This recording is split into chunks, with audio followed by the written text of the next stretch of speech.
జ్యువెలరీలో దీపావళి దంతరాస సంబరాలు అక్టోబర్ 15 నుండి 20 వరకు VIP flat 50% discount, zero making charges తో ఈ ఆఫర్ అన్ని బ్రాంచెస్ లో లభ్యం. షరతులు వర్తిస్తాయి. బీహార్ను కొట్టి తీరాలనే కసితో ఉంది మహాగఠబంధన్. కానీ ఇప్పటికీ సీట్ల లెక్కలు మాత్రం తేలలేదు. ఎన్నికల షెడ్యూల్ విడుదలై 10 రోజులు దాటినా అడుగు ముందుకు పడలేదు. ఆర్జేడీ కాంగ్రెస్ మధ్య చర్చలు కొలిక్కి రాలేదు. కమ్యూనిస్టులతో సర్దుబాటు సులువుగానే ఉన్నా కాంగ్రెస్తో తేల్చుకోవడమే కష్టంగా ఉందని ఆర్జేడీ భావిస్తోంది. మరింత ఆలస్యమైతే ప్రచారం చేసేది ఎప్పుడంటూ రెండు పార్టీల నేతలు ఆందోళన చెందుతున్నారు. గత ఎన్నికల్లో చిన్న తేడాతో బీహార్లో అధికారానికి దూరమైన మహాగఠబంధన్ ఈసారి ఎలాగైనా కుర్చీపై కూర్చోవాలనే పట్టుదలతో ఉంది. కానీ పార్టీల మధ్య పొత్తుల లెక్కలే ఇంకా తేలడం లేదు. ఏ పార్టీ ఎన్ని సీట్లలో పోటీ చేయాలనే అంశంపై ఆర్జేడీ, కాంగ్రెస్ చర్చోపచర్చలు సాగిస్తున్నాయి. 130కి పైగా సీట్లలో పోటీ చేయాలని ఆర్జేడీ భావిస్తోంది. కాంగ్రెస్ కు 50 నుంచి 58 సీట్లకు మించి ఇవ్వలేమని చెబుతోంది. దీనిపై హస్తం పార్టీ అభ్యంతరాలు వ్యక్తం చేస్తోంది. గత ఎన్నికల్లో పోటీ చేసిన సీట్లకు మించి తీసుకుంటామే తప్ప అంతకు తగ్గడానికి సిద్ధంగా లేమని తేల్చి చెబుతోంది. ఇక్కడే రెండు పార్టీల మధ్య పీటముడి పడింది.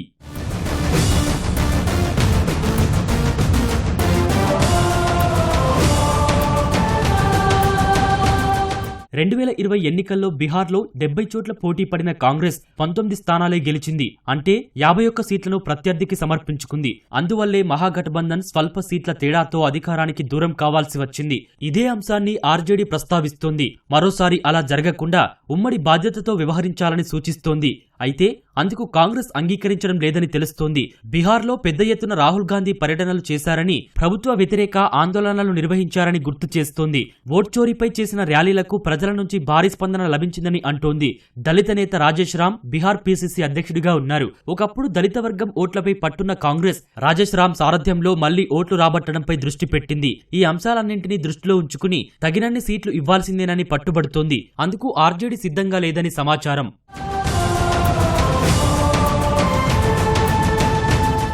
సీట్ల పంచాయతీ కొలిక్కి తేవడంపై ఆర్జేడీ, కాంగ్రెస్ అగ్రనేతలు దృష్టి సారించారు. 50 స్థానాలకు పేర్లు ఖరారు చేయడంపై పార్టీ జాతీయ అధ్యక్షుడు ఖర్గే, లోక్సభలో విపక్ష నేత రాహుల్ గాంధీ సమక్షంలో ఎన్నికల కమిటీ చర్చించింది. కూటమి లెక్కలు తేల్చుకునేందుకు ఆర్జేడీ ముఖ్య నేత తేజస్వి యాదవ్ ఢిల్లీలోనే ఉన్నారు. కాంగ్రెస్ తో చర్చలు జరుపుతున్నారు. ఇదే సమయంలో మంగళవారం రాత్రి ఆర్జేడీ అధినేత లాలూ ప్రసాద్ యాదవ్ కొందరు అభ్యర్థులను ప్రకటించడం కలకలం రేపింది. దీనిపై కాంగ్రెస్ నేతలు తీవ్ర అసంతృప్తి వ్యక్తం చేసినట్లు సమాచారం. వెంటనే రంగంలోకి దిగిన తేజస్వి సీట్ల ప్రకటన ఆపించారు.